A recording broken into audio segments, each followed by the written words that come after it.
Pero ito yung success guys, yung kaninang nakita natin. Mga kapiksi, sa success kayo, especially pagdating sa kaperahan, this is abundance of money, wealth, and riches guys. Talagang nararamdaman natin yung pagiging successful nyo. Kung ano man yung source of income nyo guys, so pwede nagiging successful kayo sa trabaho, sa career, sa negosyo, sa investment, sa mga side hustle nyo guys, no? Ito dahil din sa pagiging masipag nyo at saka lumalawak yung network nyo mga kapiksi. Ibig sabihin, dumadami yung mga tao na nakakatulong sa inyo pagdating sa finances. Ito,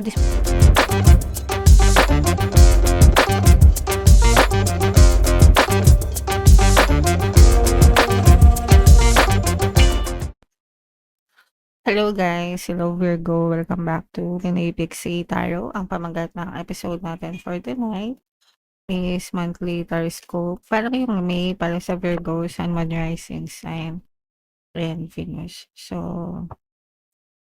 unahin natin itong deck na to. Ito yung angel messages para sa inyo guys. Sa dulo ng video, magkakaroon tayo ng yes or no pick a card reading. Pwede kayo magtanong ng isang tanong answerable by yes or no.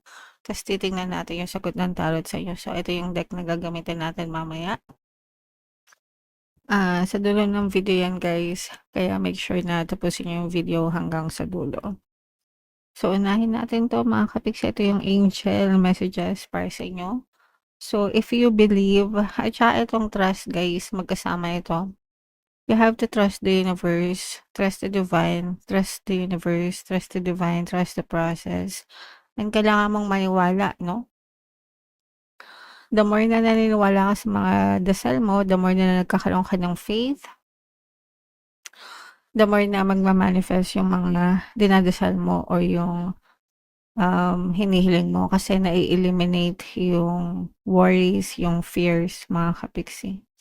And importante yon guys, importante yung faith when it comes to manifestation or prayers. And dapat kapag nagdadasal kayo, hindi na kayo nag-aalala, hindi na kayo nagwo-worry mga kapiksi. Kaya ka nga nagdadasal, 'di ba? Kasi you are believing in the unseen, you are believing in the higher power. So, what's the point of praying kung hindi naman kayo naniniwala in the first place? Wag na lang kayo magdasal, 'di ba? Kung hindi kayo naniniwala. But if you pray, it's very important na magkaroon kayo ng trust and faith and mag-antay kayo, wag kayong atat, no? Yung iba kasi sobrang atat, sobrang aligaga sa buhay. So magtiwala lang kayo guys. Everything will be alright. You will always be heard and your prayers will always be answered guys. Okay? And ito yung success guys, no? So, i-mind nyo to agad sa comment section mga kapiksi. Mind success, mind tagumpay, mind victory. So, sa success din kayo and magtatagumpay din kayo sa buhay nyo. Basta magsikap kayo, magdasal kayo, and palagi lang maging positibo guys. So, i-mind nyo na yung mga success na yan, tagumpay, victory. So, ito naman sa love, tingnan naman natin yung mga pwedeng maka-influence sa love life nyo. Kung ano lang yung maka-resonate guys kasi iba-iba kayo ng mensahe mga kapiksi. So, eto guys, no, medyo may pagkanega ito. Open relationship guys, syempre. Yung open relationship guys, ibig sabihin, ito madalas, walang commitment ito. Ito yung mga situationship na for fun, hindi seryoso, no? Kasi meron kayong multiple partners. So, pwedeng may partner yung person mo, tas ikaw may partner ka rin, tas mag-partner din kayo. Pwedeng parehas nyong alam, pwedeng affair sa iba, pero pag affair kasi hindi open. Mga affair kasi tinatago, 'di ba? Pero merong iba na alam nila nakabit sila. And yung iba proud pa dun. Yung iba, meron sa ibang lahi na okay lang sa kanila 'no, tanggap na okay lang na merong partner, may ibang partner yung partner mo. Depende yan sa agreement, sa, pagkakaunawaan. Sa ibang lahi, medyo uso sa kanila 'to or okay sa kanila 'to. Sa mga Pinoy medyo hindi okay. Mga Muslim guys, 'di ba, polygamy or polygamous, okay sa kanila. So, okay sa religion nila. So, depende, iba-iba guys. Pero, yeah, merong ganyan. Yung iba sa inyo nagsasuffer. No, hindi ko naman sabihin nagsasuffer, pero involved sa open relationship. Long distance, for some of you, pwedeng LDR kayo ng person mo. Ito naman, wallflower, this is something na kinakahiya, no? Ito yung mga dark past, shadows, guys.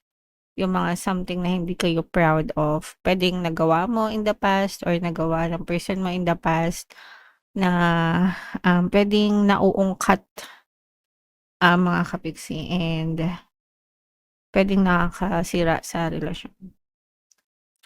So, if you love the person, dapat tanggap mo yung pagkatao nila, yung past nila, and ganun din sila dapat, no? And if it's something that happened in the past, dapat hindi na yun big deal mga kapiksi kasi tapos na yun. Alright? So, comment down below if naka-resonate kayo dyan. So, shuffle natin to guys. Hanapin natin yung energy ng Virgo. Habang sinashuffle ko to mga kapiksi, panoorin nyo muna yung video natin regarding sa ating paano mag-manifest ng abundance video course. Kapiksi, sawa ka na ba sa mga struggles at hirap sa buhay mo? Masipag ka ba at masikap sa buhay ngunit hindi ka pa rin umaasenso? Ilang beses ka na bang nag-attempt mag-negosyo at mag-invest pero palagi ka pa rin nalulugi? Sa pagkakataon na ito ay maaaring may subconscious beliefs ka na nagiging balakid sa iyong pag-unlad at pagyaman. Introducing, paano mag-manifest ng abundance video course. Dito ay matututunan mong ma-overcome ang mga balakid mo para tuluyan ka ng umunlad, umasenso, sumagana, maging matagumpay, successful at maswerte sa iyong kabuhayan, pera, trabaho, negosyo sa lapi at kaperahan ng bonggang-bongga. Dali, mag-send na ng email sa pinoypixitaro@gmail.com at simulan na ang iyong pagyaman ngayon. Alright, so sa lahat ng gusto mag-avail ng course guys, meron tayong paano mag-manifest ng abundance video course, paano mawala ang third party, at magkaroon ng harmonious na relationship, paano pabalikin sa ex vice breakup. Sa mga interesado guys, mag-send lang kayo ng email sa pinoypixitaro@gmail.com. And sa mga naghahanap ng pampaswerte guys, meron tayong money shaker jars. Ito guys, super effective na pampaswerte mga kapiksi. At saka ito guys. So, ito yung WhatsApp number ko. I-chat nyo lang ako dyan sa mga gusto mag-avail. And wag na kayong magpahuli dyan guys. Kasi ang dami ng success stories nito. Pinopost ko sa Facebook tsaka dito sa YouTube. Kaya mag-avail na rin kayo para swertehan na rin kayo mga kapiksi. So, eto guys, this is a very, very positive set of energy. So, unahin na natin. Eto, this is your energy guys, no? Earth sign, Capricorn, Taurus, Virgo. This is your energy as well. Pero ito yung success guys, yung kaninang nakita natin. Mga kapiksi, sa success kayo, especially pagdating sa kaperahan. This is abundance of money, wealth, and riches guys. Talagang nararamdaman natin yung pagiging successful nyo. Kung ano man yung source of income nyo guys, so pwede nagiging successful kayo sa trabaho, sa career, sa negosyo, sa investment, sa mga side hustle nyo guys, no? Ito'y dahil din sa pagiging masipag nyo at saka lumalawak yung network nyo mga kapiksi. Ibig sabihin, dumadami yung mga tao na nakakatulong sa inyo pagdating sa finances. Ito, this will be especially helpful lalo na kung may negosyo kayo, di ba? Syempre, pag sa negosyo, importante talaga na maraming tao, maraming network, or kung nagsisales kayo, nagbebenta kayo ng kung ano-ano, nag-aahente, ganyan. Syempre, nabubuhay kayo sa mga komisyon, sa mga referral, and mas maraming referral, mas malaki yung chance na lumago yung komisyon nyo mga kapiksi. Okay? So, lumalago yung network nyo, lumalago din yung kaperahan nyo guys, at lalo kayong nagtatagumpay talaga ng bonggang-bongga. So, i-mind nyo na yung mga success sa kaperahan, tagumpay sa kaperahan, victory sa kaperahan guys, no? At saka yung iba sa inyo, parang guys, no? Parang walang makapigil sa inyo. Kasi bukod dyan guys, meron pa kayong mga bagong opportunities, no? Itong mga bagong opportunities na to, talagang pinag-iisipan nyo to, especially yung mga mag-abroad or gusto mag-try ng global. Sa mga global guys, kahit hindi kayo mag-abroad, let's say mag-freelancer kayo or virtual assistant, ganyan. Pero ang clients nyo is nasa ibang bansa, sa yung mga ganon, no? O kaya naman yung iba literal na maaring mag-abroad talaga, as in lumipad, para sa kanilang bagong trabaho mga kapiksi. Pero opportunity ito na kumakatok sa inyo and parang hindi pa kayo desidido, so nagdadalawang isip pa. And okay lang yan, mag-isip kayo mabuti guys kapag desidido na kayo. Kasi yung iba sa inyo may mga plano, no? May mga plano kayo. So kapag desidido na kayo guys, tsaka kayo magdesisyon, mahirap din kasi yung basta-basta na lang kayo nagdedesisyon na hindi pa maayos yung isip nyo. Angel number 666 guys. I-check nyo yung ibig sabihin yan. Baka may additional mensahe sa inyo, no? Ang inyong mga anghel gabay. And eto guys, no? So ito yung dobleng combo ng abundance guys.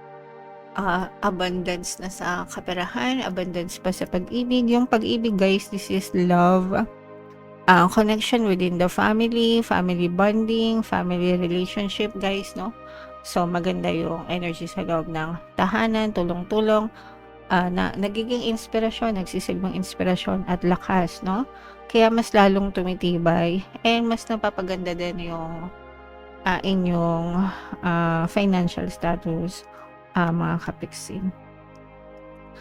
And eto guys, nakikita rin natin yung unti-unting pagbabago sa karma nyo, guys, no? So, kung dati marami kayong karmic debts, kung marami kayong mga bad karma, pwedeng unti-unti nyo nang nababayaran yung mga bad karma nyo, guys. Nakikita natin yung pagsisisi dito. And kawang gawa, mga kapiksi, para matabunan yung mga karmic debts nyo, kailangan nyo ng kawang gawa, mabuting intention para makabayad kayo. Karmic debts, ibig sabihin nun utang na karma, mga kapiksi. Karmic debts, utang. Pag may mga karmic debts kayo, mapapansin, ibig sabihin, in the past, pwedeng hindi kayo aware na nakakagawa pala kayo ng hindi maganda sa kapwa nyo, and may bumabalik yan na bad karma sa inyo. And para mabayaran nyo yun, kailangan nyo magtanim ng good karma. And yung iba guys, ganun na yung ginagawa, kaya nagbabago na yung takbo ng karma. And pag nagbabago yung takbo ng karma guys, gumaganda talaga yung buhay nyo. Kaya maganda yung financial status nyo, mga kapiksi. Alright? And ito naman guys, for some of you, maaring merong travel, mga travel plans kasama ng pamilya, mga kapiksi. So saktong-sakto summer, if meron kayong mga travel plans, mapupush yung mga travel plans nyo guys, no? Kasi ito parang na rin, banding na rin, bakasyon ng pamilya, saktong-sakto sa summer, mga kapiksi. Alright? At saka yung iba parang lilipat din ng bahay or lilipat ng lugar, mga kapiksi. So may chance na lumipat kayo, mga kapiksi. So comment down below if naka-resonate kayo guys. I-mind nyo lahat ng mga magagandang nabanggit ko sa comment section, mga kapiksi. Ito yung ating yes or no pick a card reading guys. So huminga ng malalim, tapos itanong sa isip yung tanong na gusto nyong malaman for May, and then pili kayo ng isang card guys. Ito yung card 1, ito yung card 2, ito yung card 3. Kung card 1 ang napili nyo, ang sagot sa tanong nyo ay yes. Kung card 2 naman, ang sagot sa tanong nyo ay yes din guys. And kung card 3, ang sagot sa tanong nyo ay yes, mga kapiksi. So, puro yes naman yan, guys. So, comment down below if naka-resonate kayo dyan for more tarot readings, mga kapiksi. Ito yung playlist nyo. Ito naman yung ating success stories ng paano mag-manifest ng abundance video course. Panoorin nyo itong video natin guys about money shaker jars. Thank you for liking, sharing, and subscribing. See you next time guys. I love you all. Have a nice day. Bye-bye.